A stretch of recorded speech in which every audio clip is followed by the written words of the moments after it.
اور باقاعدہ اس کو بھارت سے ہدایات مل رہی تھی. D G I S P R نے اس کا آڈیو کلپ بھی چلایا جس میں اس کو بتایا جا رہا تھا کہ تم نے یہ جو بم دھماکہ ہے کسی ایسی جگہ پر کرنا ہے جہاں پر زیادہ عوام کھڑے ہوں, تو پریفرنس یہی ہے کہ تم کسی بس اڈے پر جا کر یہ دھماکہ کرو. اور پھر یہ جو دہشت گرد تھا یہ باقاعدہ جہلم کے بس اڈے پر پہنچا, لیکن پاکستانی ایجنسیوں کو اس پوری بات کا پتہ چل چکا تھا اور یہ دہشت گرد پھر وہاں سے گرفتار ہوا.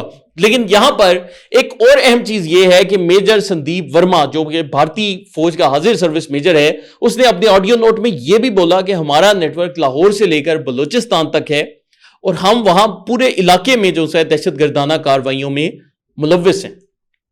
تو D G I S P R صاحب نے پہلے یہ پوری کی پوری گفتگو, سارے اس کے ثبوت, فائنینشل ٹرانزیکشنز کے ثبوت, کیسے پیسے اس کو جاتے تھے, ایک ایک چیز جو ان سے یہ سامنے رکھ دی.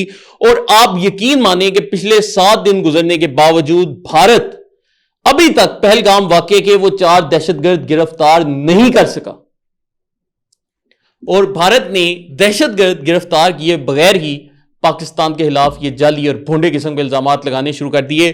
تو آج جو D G I S P R صاحب نے ایک تھپڑ رسید کیا ہے, اس کی گونج ہمیں آنے والے وقت تک سنائی دے گی. اور عالمی برادری جو کہ پاکستان اور بھارت کے درمیان اس پورے کانفلکٹ کو بڑی توجہ کے ساتھ دیکھ رہی ہے اور ان کو اندازہ ہے کہ یہ معاملہ کتنا سنگین ہے, تو آج جب وہ یہ پریس کانفرنس سنیں گے تو اس کا ایک ان کے اوپر اثر پڑے گا, کیونکہ بھارت ابھی تک اپنے دفاع کے لیے ایک بھی ثبوت, ایک چھوٹا سا ثبوت بھی پیش نہیں کر سکا.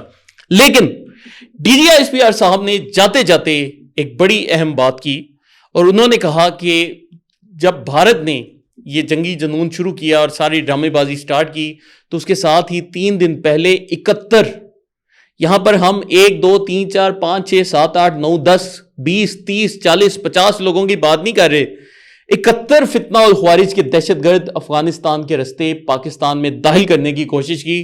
اور ہم نے وہ جو 71 کے 71 تھے ان کو جہنم واصل کر دیا ہے. اور باقاعدہ D G I S P R نے ان 71 کی تصویریں اور فوٹیجز اور ان کے سے جو ہتھیار پکڑے گئے تھے وہ سب چلائی. تو اب یہ جو چیز ہے پاکستان نے ثبوت کے ساتھ پوری دنیا کے سامنے رکھ دی ہے کہ بھارت اسٹیٹ سپانسرڈ دہشت گردی کرنے میں شامل ہے. اور جیسا کہ ہم نے آپ کو پچھلے دنوں بھی بتایا تھا کہ یہ چانکیہ کا فلسفہ ہے کہ خود اپنے لوگوں کو معمولی نقصان پہنچا کر بڑا فائدہ حاصل کرو.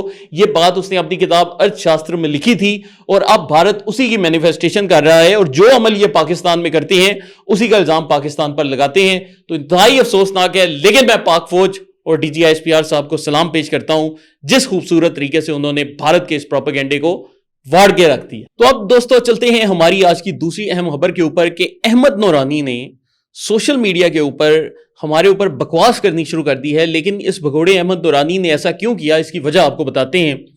کل جو ہم نے وی لاگ کیا تھا اس میں میں نے ذکر کیا تھا کہ بھارت نے اپنی ایک نیوکلیئر آبدوز بنائی جس کا نام تھا INS اریہانت. اور یہ جو نیوکلیئر آبدوز تھی اس کو 2017 میں پانی میں اتارا گیا, اور جب اس کو اتارا تو بھارتی فوج کے پاس اور بھارتی نیوی کے پاس اتنی صلاحیت ہے کہ وہ اس کا دروازہ بند کرنا بھول گئے. جی ہاں, اور دروازہ بند کرنا بھولے تو یہ جو آبدوز تھی اس نے کدھر جانا تھا, پانی کے اندر, تو وہ پانی میں ڈوبنا شروع ہو گئی. خیر یہ جو ہم نے خبر دی تھی اس کے بعد سے احمد نورانی نے ٹویٹر کے اوپر تتے توے پر پھڑک پھڑک کر رونا شروع کر دیا کہ یہ جو آزاد ڈیجیٹل چینل ہے یہ جی جھوٹ پھیلاتا ہے. تو احمد نورانی بھگوڑے, تو جو امریکہ میں بیٹھ کر یہ ساری ڈرامے بازیاں کرتا ہے اور بھگوڑا بند کر رہا ہے صرف اس لیے تاکہ تجھے اسائلم مل سکے یا اس لیے کہ تجھے اپنے بھارتی مالکوں سے چند ڈالر مل جائیں, تو تجھے میں چند خبریں دکھانا چاہتا ہوں, آپ آنکھیں کھول کے پڑھ. ہم بغیر ریسرچ کے ایک بات نہیں کرتے. تو یہ دیکھیں ناظرین, آپ کے سامنے اسکرین پر دا ہندو اخبار ہے بھارت کا, ان کی خبر نظر آ رہی ہے. سب سے پہلے یہ جو خبر تھی یہ دا ہندو نے بریک کی تھی جس نے پوری دنیا میں تہلکہ مچا دیا تھا. لیکن اس کے ساتھ ساتھ دیکھیں کہ اگر احمد نورانی کو اسرائیل سے بڑی محبت ہے تو ہم نے ٹائمز آف اسرائیل کا بھی وہ نیوز کٹنگ لگا دی ہے, جہاں پر یہ ٹائمز آف اسرائیل میں بھی یہ خبر جو سی ہے پبلش ہوئی. اس کے علاوہ نیوز ویک دنیا کا معتبر ترین اخبار میگزین سمجھا جاتا ہے, نیوز ویک میں بھی یہ خبر نشر ہو چکی ہے. اس کے علاوہ اگر یہ دیکھیں تو جو برطانیہ کی فوج کا آفیشیل جرنل ہے وہاں پر بھی یہ جو خبر ہے یہ موجود ہے. تو احمد نورانی بھگوڑے, ہم ہمیشہ سچی خبریں دیتے ہیں. میں تجھے ڈیئر کرتا ہوں کہ ہماری کسی خبر کو چیلنج کر کے دکھا, ہم ریفرنس اور ثبوتوں کے ساتھ تجھے جواب دیں گے. اس کے ساتھ دوستو چلتے ہیں آج کی تیسری اہم خبر کی جانب کہ بھارت نے پاکستان کے اوپر سرجیکل سٹرائک کر دی ہے ان کے ٹی وی چینلز کے مطابق. تو کل ہی میں آرنب گوسوامی کا شو دیکھ رہا تھا اور اس میں وہ بول رہا تھا کہ بھارت نے پاکستان پر سرجیکل سٹرائک کر دی ہے. یہ ایسی سرجیکل سٹرائک ہے جس نے پاکستان کو سوچنے پر مجبور کر دیا ہے. ہم نے پاکستانی چینل جیو نیوز اور ڈان نیوز پر پابندی لگا دی ہے.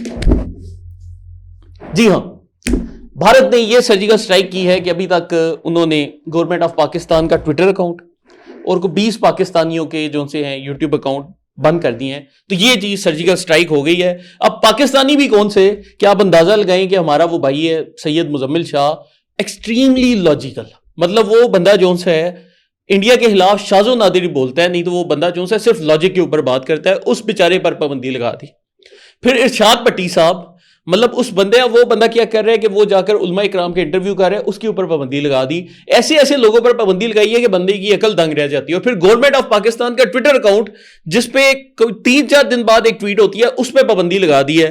تو آپ اس سے انڈیا کے خوف کا اندازہ کر سکتے ہیں کہ ان لوگوں کو یہ جو حالیہ کچھ عرصے میں پاکستانی قوم نے اپنے میمز کے ذریعے جواب دیا, اس کے بعد سے ان کی حالت جو سی ہے ٹائٹ ہو چکی ہے, اور اب وہ یہی والی جو سی ہے سرجیکل سٹرائک کر سکتے ہیں بیچارے. تو چلیں دیکھتے ہیں آگے کیا کرتے ہیں.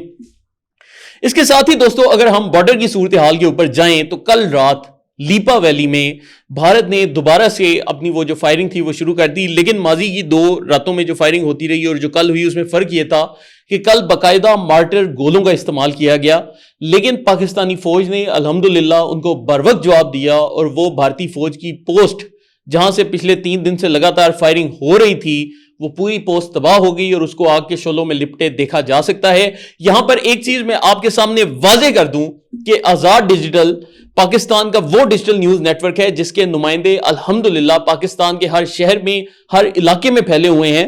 تو یہ جو پوری فوٹیج ہے ہمیں ہمارے نمائندے نے لیپا ویلی میں کھڑے ہو کر بھیجی ہے. جی اس ٹائم میں موجود ہوں لائن آف کنٹرول پر واقع وادی لیپا سیکٹر میں, جہاں رواں ہفتے میں یہ تیسری مرتبہ آج انڈین آرمی کی جانب سے فلیش تیار فائرنگ کا سلسلہ جاری ہے.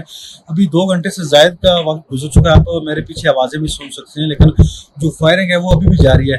آج انڈین آرمی کی جانب سے چھوٹے فائروں کے ساتھ ساتھ مارٹر گولوں کا بھی فائر کیا جا رہا ہے, اور ساتھ ہی ان کو یہ خوف ہے کہ کہیں ان کے اوپر کوئی حملہ نہ ہو جائے. جو بار بار وہ سرچ لائٹس ہیں, جو ان کو سرچ گولے ہیں وہ بھی پھینکے جا رہے ہیں. اور اگر بات کی جائے عوام کی تو عوام کے حوصلے بالکل بلند ہیں, وہ اپنی مسلح افواج پاکستان کے بالکل شانہ بشانہ کھڑے ہیں. تو بھارت کی جانب سے ابھی تک جو فائرنگ کا سلسلہ ہے اس میں شدت آتی جا رہی ہے. پاک فوج کی جانب سے بھی بہترین جوابی کارروائی جاری ہے. تو اس کے اوپر آپ بالکل شک نہ کریں کہ ہم انٹرنیٹ سے مواد اٹھا کر آپ کے سامنے پیش کر دیں گے اور ہم کہیں گے کہ جی یہ ہمارا ایسا نہیں ہوتا. تو ہم آپ کے سامنے مستند خبریں لے کر آتے ہیں. اس کے ساتھ ہی بارڈر کی ایک اور اپڈیٹ اس وقت یہ بھی ہے کہ پاکستان میں آزاد کشمیر میں جو بھمبر کا علاقہ ہے وہاں پر ایک گاؤں ہے جس کا نام ہے مناور. تو مناور گاؤں میں بھارت نے جاسوسی کے لیے اپنا ایک کواد کاپٹر آج دوپہر کو بھیجا تھا, اور یہ جو کواد کاپٹر ہے اس کو بھی پاکستانی فوج نے کامیابی سے مار گرایا ہے اور وہ ہمارے پاس اس وقت موجود ہے. اس کے ساتھ ہی دوستوں اگر ذکر کریں پاکستان کے PL-15 میزائلز کا, تو آپ کو پتا ہوگا کہ حالیہ کچھ عرصے میں چین نے پاکستان کو یہ میزائلز دیے ہیں, اور یہ جو میزائلز ہیں ان کو دنیا کے موسٹ ایڈوانسڈ میزائلز کہا جاتا ہے. یہ ہمارے جیٹس کے ساتھ نصب ہوں گے اور ان کی جو رینج ہوتی ہے 200 سے 300 کلومیٹر ہوتی ہے, یعنی کہ جہاز ایک جگہ کھڑا ہے اور میزائل اس کے 300 کلومیٹر آگے جا کر ہٹ کر رہا ہے. تو یہ جو PL-15 میزائلز ہیں ان کو پاکستان نے سکردو اور سوات ان 2 مقامات پر پہنچا دیا ہے. یہ خبر باقاعدہ اب ریلیز کی جا چکی ہے. یہ جو میزائلز ہیں یہ 4.5 جنریشن جو سے ہیں ان ایئر کرافٹس کو ٹارگٹ کر سکتے ہیں کہ اگر بے شک جہاز اسٹیلتھ بھی ہوگا جو کہ ریڈار پہ نظر نہیں آتا تو ان کو بھی یہ جو میزائلز ہیں یہ پکڑ لیتے ہیں. اور ان کو چین نے بالخصوص جو امریکہ کے جدید ترین جہاز ہیں F-22 اور F-35 ان کے لیے تیار کیا تھا. تو آپ اندازہ کریں کہ اگر ان میزائلز کو رافیلز کے خلاف استعمال کیا جائے گا تو اس کا کیا نتیجہ نکلے گا. اسی لیے بھارت کی آج کل چیزیں وقت کے ساتھ ساتھ ہمیں زیادہ سننے کو مل رہی ہیں. اس کے علاوہ اگر ہم چلیں تو ہمارے پاس ایک اور انتہائی اہم خبر تحریک انصاف میں موجود لڑائیوں کی ہے کہ علی محمد خان, جن کو آپ جانتے ہیں کہ تحریک انصاف کے ممبر رہے ہیں لیکن پاکستانی ریاست کے ساتھ کھڑے ہوتے ہیں, پاک فوج کا ساتھ دیتے ہیں, انہوں نے حالیہ کچھ عرصے میں غزوہ ہند کے اوپر چند ٹویٹس کی تھی. اور جیسے ہی انہوں نے یہ ٹویٹس کی تو امریکہ میں موجود بگوڑے شہباز گل کو آگ لگ گئی اور وہ تتے توے پر بیٹھ کر پھڑکنا شروع ہو گیا اور اس نے علی محمد خان کے خلاف ویڈیوز جاری کرنا شروع کر دی.